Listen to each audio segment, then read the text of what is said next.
Por favor, eu gostaria que começasse a haver interpelações vindas da plateia. Está aqui uma já na primeira fila. É verdade. O professor diz que há aqui bolos, portanto nós podemos oferecer bolos. Cada intervenção tem um bolo. Estou cheio de fome. Eu pressuponho que são todas tradutoras. Diga-me só uma coisa, diga primeiro quem é e de onde vem. Chamo-me Leonor Dias e sou tradutora reformada do Parlamento Europeu. Claro que quando eu fui para lá não havia cursos de tradutores, eu sou uma diplomada licenciada em germânicas, nas velhas germânicas. Mas hoje é 2011 e foi exatamente isso que me chocou. Pressuponho que estão todas muito instaladas e que são muito experientes, porque ninguém focou a escola para a definição da profissão. Eu pressuponho que a primeira condição para definir a profissão é um bom certificado de uma universidade, que prova que a pessoa sabe bem a língua de partida, sabe bem a língua de chegada. Pressuponho que para a tal lista do Ministério, o Ministério a seguir talvez tenha de fazer um segundo exame, mais um filtro. Mas provavelmente sairão das faculdades, e assim é que devia ser, tradutores especializados em Direito. Não serão juristas, não serão advogados, mas serão tradutores especializados em Direito. E é assim, isto sobretudo ainda me choca mais, porque eu acabei de ler há 15 dias um livro de espionagem, que não é mau, o autor é bom, nem me lembro quem é, mas é bom, disseram-me, e talvez se chame Follett, não sei. E juro que na página 110 está a seguinte frase: tem de me arranjar os minutos dessa reunião. Diga, não ouvi, desculpe lá, estava distraído. Tem de me arranjar os minutos dessa reunião. E eu pensei, perguntei no meu meio, devo queixar-me a quem, devo divulgar ou não? E acabei por paralisar, porque me disseram, isso só destróis a vida desse rapazinho e põem lá outro pior ou igual. Portanto, eu penso que o essencial é começar por exigir sólida formação superior académica. A seguir, claro que a questão associativa será importante, mas não partilho da sua frase de que é preciso dar e para depois receber. Ninguém se faz membro de um clube sem nenhumas contrapartidas, nem que sejam os copos de champanhe. Mas as pessoas costumam fazer-se membro de um clube e pagar uma cota porque há alguma vantagem. Deixo só à consideração. Não consigo subscrever a sua frase. Por mero amor à profissão, mero amor ao país, à língua, não creio. Muito obrigada, Leonor. Muito obrigada, Leonor. Eu sei que tem já a pedir. Eu iria, antes, é o senhor que está a seguir, mas eu iria só, brevemente, duas coisas. Quer dizer mais uma coisa? Vá, passe o microfone outra vez. Há médicos bons, há médicos experientes e há médicos maus. Mas primeiro têm de ter um diploma da Faculdade de Medicina a dizer que fizeram as aulas todas, e os estágios e as práticas, e que se chamam médicos. Sim, senhor. Sim, senhor. Leonor, eu penso que da parte da tarde há um workshop também sobre a temática das universidades, sinergias. De qualquer forma, se quisermos aproveitar essa oportunidade, porque o professor Fernando é professor em Braga. Sim. E o que é que se lhe oferece dizer como primeira reação? A formação é lógico que é uma das componentes essenciais, mas hoje, com o tipo de formação e também com a crise das humanidades e com questões como empregabilidade e etc., não é? Muita da formação é chamada banda larga, o que não significa que seja adaptada a contextos específicos. Portanto, essa formação superior pode ser uma condição, mas digamos que não será a condição essencial, ou uma das condições essenciais. E uma das questões em línguas, ou em só apenas. Porquê? Porque muitos dos tradutores que eu entrevistei, nomeadamente ligados à engenharia e outras áreas de especialidade, isso levava-nos a outra questão, os meus colegas estarão aqui na plateia e falarão disso melhor do que eu, mas é óbvio que muitas vezes há uma inversão dos papéis, não é? São pessoas que começam com formação em língua e depois se especializam, ou pessoas que começam com formação de especialidade e depois desenvolvem a questão das línguas. Portanto, depende. Sim, senhor. Ainda dentro desta temática da universidade, já lá vamos, não, quer dizer alguma coisa? Pronto, a Susana também está na Universidade Nova. Sim. E depois eu vou pedir só à Linda para nos dizer se tem conhecimento de que uma realidade como a que o Leonor aludiu, se tem algum paralelo no Reino Unido. Susana. Obviamente que para mim um diploma será um dos critérios essenciais, mas me parece que não pode ser o único, nem... eu acho que temos de ter muita atenção que temos ainda no mercado profissionais como a colega, que ainda estão ativos e que vêm de uma geração onde não existia formação explícita em tradução a nível avançado. Pessoas com 20 anos de experiência e, portanto, creio que temos de ter isso em conta. Como? Acho que é isso que se deve debater aqui. Sim, senhora. Linda, o Reino Unido, alguma coisa parecida com o que a Leonor perguntou?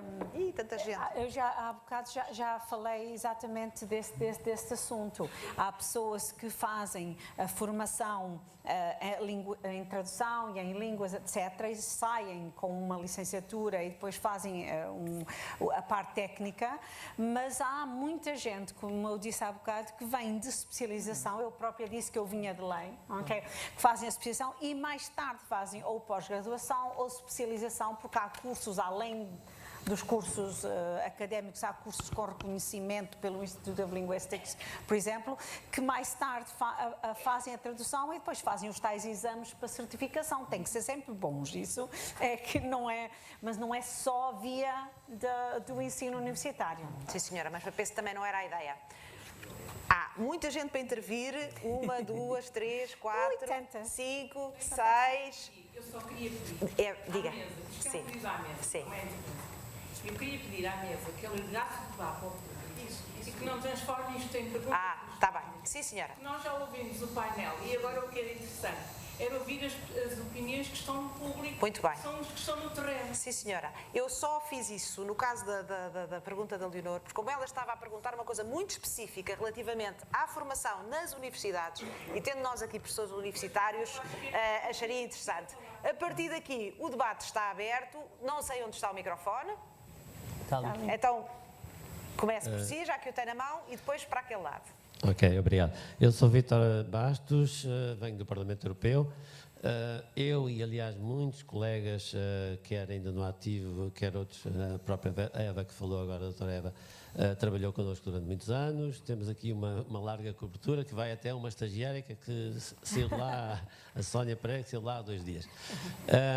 Eu gostaria de dar uma nota muito positiva e talvez também um bocadinho menos positiva e fazer umas correções, porque permitam-me que julgo que sou o elemento de canto da tradução desta sala, porque tranquilizo a doutora Linda ao pensar que já tem uns anos de carreira. Não tenho, em 72 estava a começar a minha carreira, portanto penso que não há ninguém aqui que tenha começado tão cedo. E, efetivamente, uma pequena correção, a minha colega Rosa Leonor não se vai importar, mas já nessa altura havia uma entidade que ainda muitos conhecerão, que se chamava o Instituto Superior de Línguas e Administração, que tinha cursos de tradutores e de intérpretes de conferência, nessa altura. Depois deixou de ter, mas nessa altura, com o professor John Hampton, um famoso professor meu, nessa altura, e já havia essa formação. Eu não vou entrar por nós, porque esse curso depois, só mais tarde, veio a ter a equivalência da licenciatura, mas isso não interessa agora. Algum avanço houve, E antes de falar desse avanço, enfim, o dia ainda está no princípio, isto leva um minuto, mas não posso deixar de dar os parabéns à minha colega da Comissão, a Cristina de Prata, porque a organização deste encontro ainda vai a meio, mas já me apraz muito, o painel está muito bem composto, gostei de todas as intervenções, são todas pertinentes e vem na sequência dos encontros da administração, dos tradutores da administração pública portuguesa, onde estive no início, outros colegas meus têm vindo do Parlamento a estar presentes e representados, e estamos na linha. Porquê? Porque quando eu estava ainda no tal Isla, havia uns tais atiradores furtivos, como o professor referiu. Eu penso que hoje em dia já não existem. Havia um curso no ISRA que formava secretárias correspondentes. Eu penso que esse curso já não existe, mas na verdade era o reconhecimento de que, não digo toda a gente, porque enfim, uma secretária correspondente tinha que seguir um curso de 2 ou 3 anos, mas que não era preciso uma grande especialização para se traduzir. Eu penso que esses tempos estão passados. Diria, bom, como avaliador e selecionador, aliás, estava aqui sentado ao meu lado o Valdemar Ferreira, que é o meu coordenador linguístico e que participa na seleção de estagiários que vão fazer estágios ao Parlamento Europeu. Nós, hoje em dia, enfim, conhecemos bem as universidades, a de Braga também, já recebemos colegas que terão sido suas alunas, conhecemos bem o campo de formação e, na verdade, há hoje em dia um leque de, nomeadamente, pós-graduação em tradução, que, sem dúvida, já é um bom caminho seguido. Eu só gostaria de deixar a pergunta aqui, não digo para contrariar a Eva, que vão agora responder à minha pergunta, mas a minha dúvida ainda é se, um pouco como nós somos obrigados a fazer nas instituições europeias, onde para recrutar temos que passar pelo EPSO, não sei se sabem o que é, pronto, um serviço de, alguns sabem, forçosamente, portanto, um serviço de concurso onde para se concorrer é necessário ter uma X classificação, é necessário passar X provas, portanto, não é possível, na verdade, exercer o cargo de tradutor nas instituições sem qualificação e sem as provas feitas. Eu perguntaria um pouco, porque nós também temos contacto com empresas freelance que trabalham para nós, empresas de tradução que trabalham para nós, perguntaria um pouco se já avançámos aos empregadores presentes, se já avançámos no campo da seleção dos tradutores que trabalham para vós, se exigem mesmo a formação, não só a si, mas também aos empregadores que estão aqui em Portugal, mas podem responder à tarde, se quiserem, se já exigem o mesmo grau de qualificação e se exigem também a prestação de provas, porque esse é o segundo passo que me parece essencial e não sei se já foi dado. Obrigado. Sim, senhor, muito obrigado. O microfone circula para ali, que está este senhor, aquela senhora, isso, aquela senhora de cabelo branco. Bom dia, o meu nome é Fátima Castanheira e eu gostaria de esclarecer a toda a gente aqui que em Portugal existem excelentes profissionais e existem muitas pessoas, muitos profissionais da tradução que têm dedicado muitos anos da sua vida a tentar criar esse estatuto do tradutor e da tradução em Portugal. Posso dizer que sou cofundadora da Associação Portuguesa de Empresas de Tradução, que foi criada em 1994, fui sua presidente durante 6 anos, fui cofundadora do Conselho Nacional de Tradução, algo extremamente importante para a difusão e desenvolvimento da tradução em Portugal, porque só com um diálogo contínuo entre as 3 partes que fazem parte, digamos, do mercado da tradução em Portugal, ou seja, as entidades formadoras, os representantes dos profissionais e os representantes das empresas de tradução, é que é possível, digamos, aproximar um mercado que tem as suas próprias necessidades das universidades, que devem, de facto, adaptar os seus currículos de acordo com as necessidades do mercado.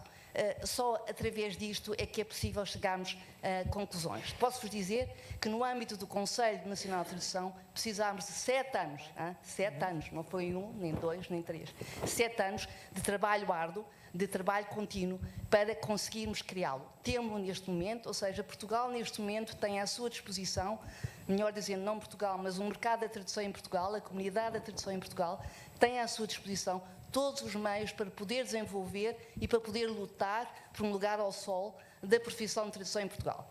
Eu posso dizer que estou um bocado desiludida com o painel, com aquilo que foi dito, porque mais uma vez foi um miserabilismo, mais uma vez é um queixume daquilo que é a tradução em Portugal, e eu sinceramente estou farta de ouvir isso. Eu estou na profissão de tradução desde 1974, por isso já sou tradutora há muitos anos, giro uma empresa de tradução que tem um estatuto nacional e um estatuto internacional e que de facto tem lutado muito pela dignificação da tradução em Portugal.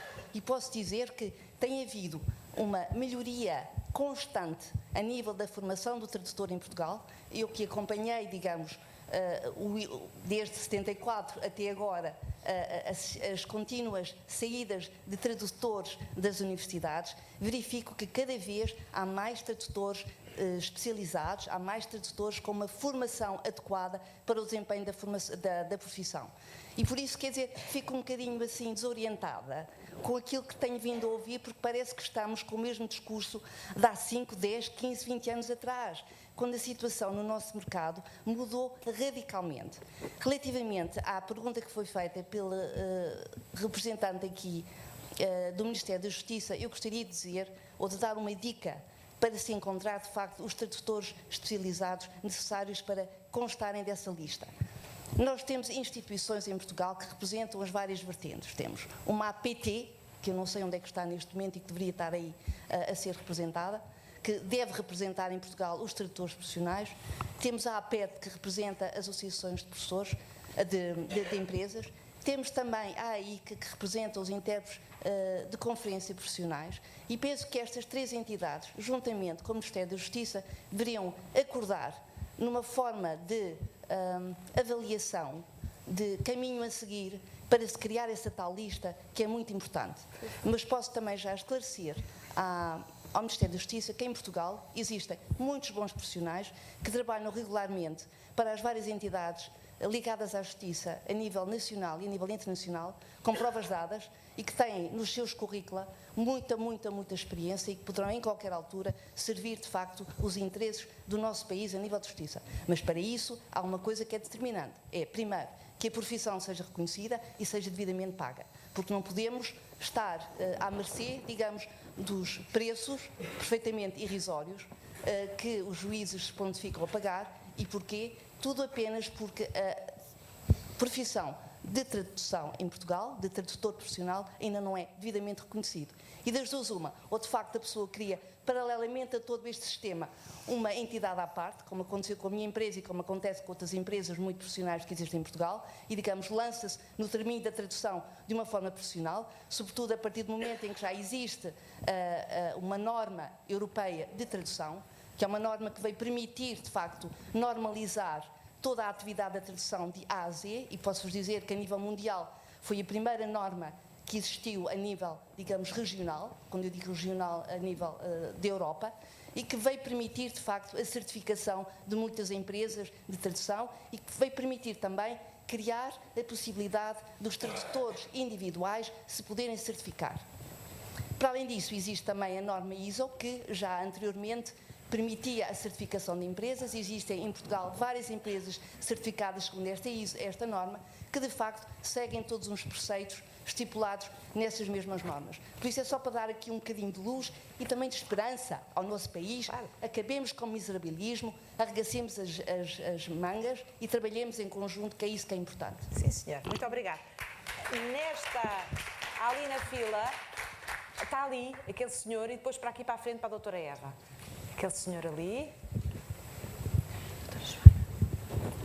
Olá, bom dia. Meu nome é Tomás Kaiser, sou tradutor e intérprete formado principalmente em Espanha, onde também sou intérprete ajuramentado. Queria, se calhar, dar um pouco de input para o Ministério da Justiça, como funciona o sistema em Espanha, onde esta figura já tem mais de 40 anos de existência. Antigamente chamava-se meramente tradutor jurado, ou seja, ajuramentado. De uns 15 anos para cá passou a ser intérprete ajuramentado. Existem duas vias de acesso à profissão. Tudo isso é regulamentado por decreto-lei. A primeira via, e que era tradicionalmente a via mais normal, era submeter-se a um exame Este exame é convocado todos os anos para todas as línguas e então o único requisito é ser licenciado em alguma área, não necessariamente em tradução ou em línguas. E depois este exame consiste em 3 provas escritas. Uma prova é de língua geral, é um teste, digamos, normal, e 2 testes são jurídicos, sendo que, ou seja, no caso de alemão e nas outras línguas deve ser igual, 2 das 3 provas escritas eram da língua estrangeira para espanhol e só uma da língua estrangeira para alemão, neste caso. E depois, a segunda parte é meramente, chamava-se a parte da interpretação, mas não era uma prova de interpretação, o que achei um pouco mal, porque era meramente uma conversa nas 2 línguas. Mas pronto. E, por exemplo, posso dizer que houve lá uma forte seleção. Eu contei as pessoas que estavam na sala, éramos 70 pessoas para alemão. Passaram só 5 pessoas e todas estas 5 pessoas tinham pelo menos um apelido alemão. O que quero dizer com isto? Que realmente é muito complicado alguém chegar a um nível, sobretudo na língua escrita, noutra língua que não é a sua. Sim.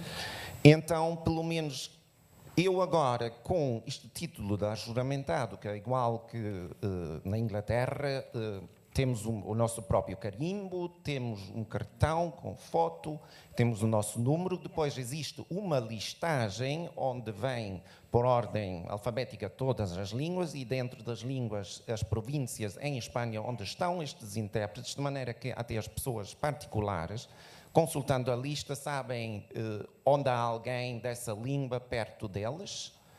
E os tribunais também, evidentemente, depois recorrem e todos os documentos oficiais, por exemplo, títulos, certificados de escolas e, sobretudo, também os documentos jurídicos têm que ser traduzidos por intérpretes ajuramentados.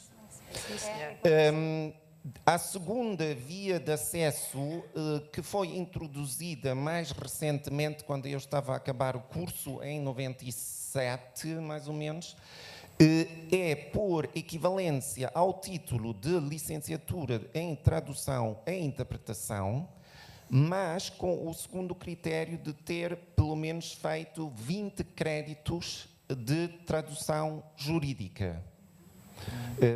No meu tempo não foi possível, porque o plano de estudos não estava preparado, mas hoje em dia já há várias universidades e até há uma certa proliferação, digamos, de novos intérpretes ajuramentados que vêm por esta via, que se calhar é mais fácil.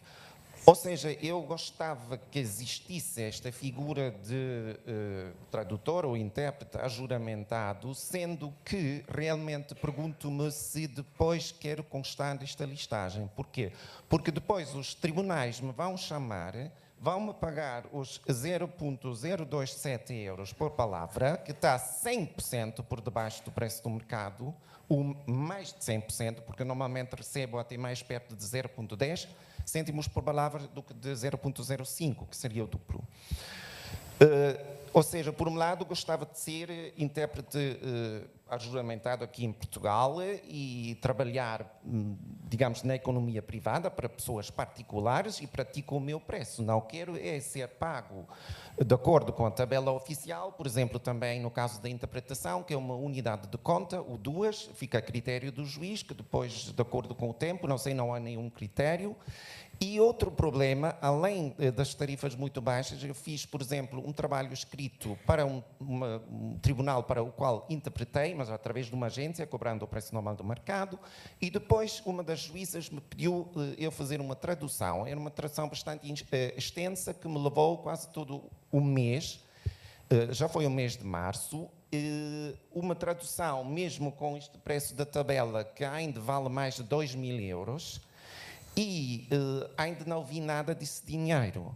Já fui fui outra vez ali à secretaria desta vara criminal e me disseram, pronto, agora o processo passou à 4ª vara, o procedimento é o seguinte, primeiro o juiz tem que aprovar a minha fatura, e depois uma oficial de justiça tem que introduzir isto no sistema informático, e quando isto depois já tudo é feito, o pagamento até é bastante rápido, porque tem exemplos que depois pelo Instituto de Gestão Financeira demora mais ou menos 50 dias.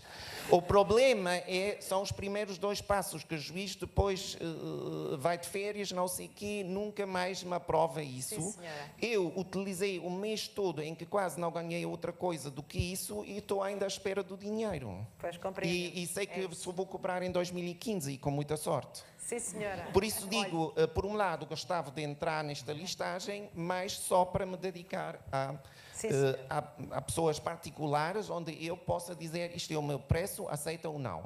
Sim, senhor. Muito obrigada pela Pronto. sua participação. A doutora Eva também pediu a palavra. Está aqui à frente, pediu antes. Está aqui a Eva. Eva está aqui. Sim, está aqui.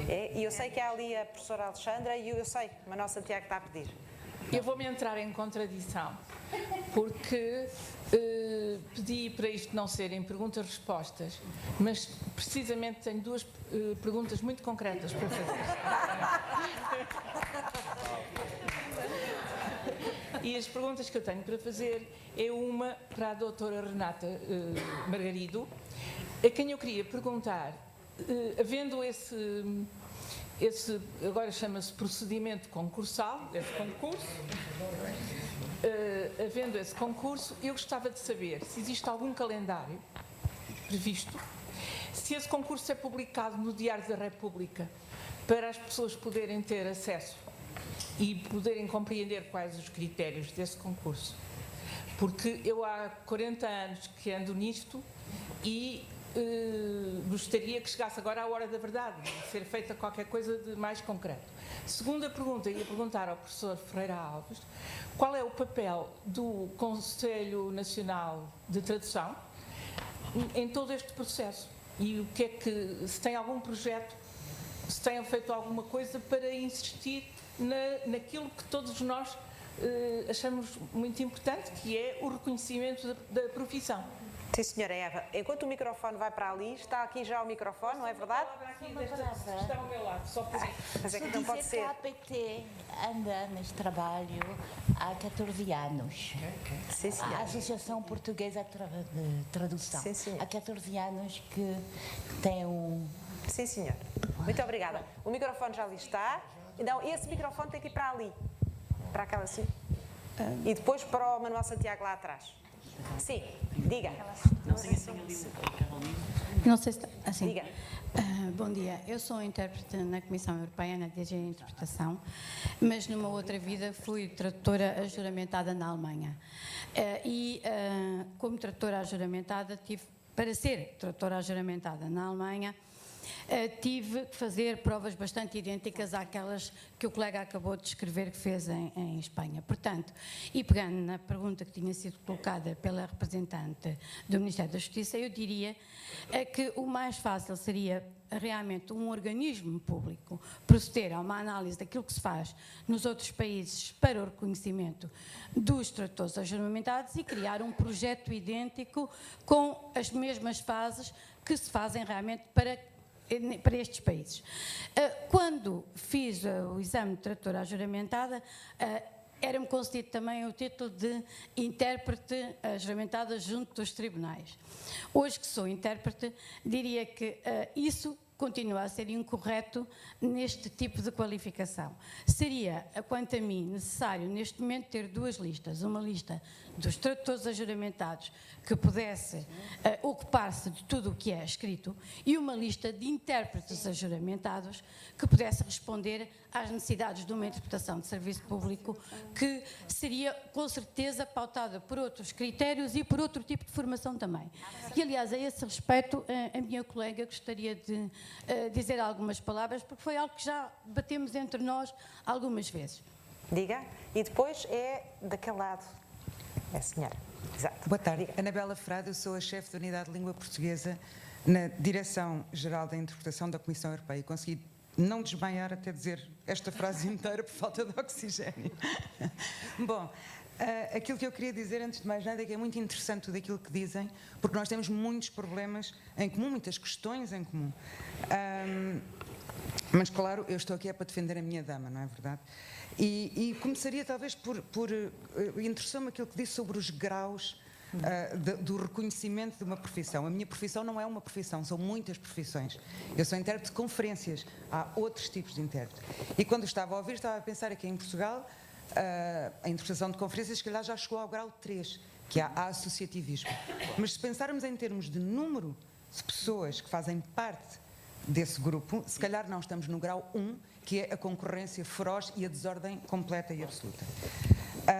E quando estava a falar a pessoa que representa, desculpe, não lembro do seu nome, das empresas de tradução aqui em Portugal, disse que 80% das pessoas que trabalhavam nessas empresas são tradutores profissionais. Os sócios gerentes que constituíram as empresas. Os sócios gerentes constituem as empresas. E eu pergunto a mim própria quantos é que são intérpretes. Porque tradutores haverá até bastante mais, mas intérpretes, quantos haverá? No entanto, há muitas empresas de tradução que providenciam serviços de interpretação. E, por isso, a questão do que é a qualificação adequada para ser intérprete, doutora Renata, no seu caso, que é um intérprete de tribunal, eu, francamente, neste momento, acho que isto não é a instância adequada, porque é uma questão que não se pode resolver num painel.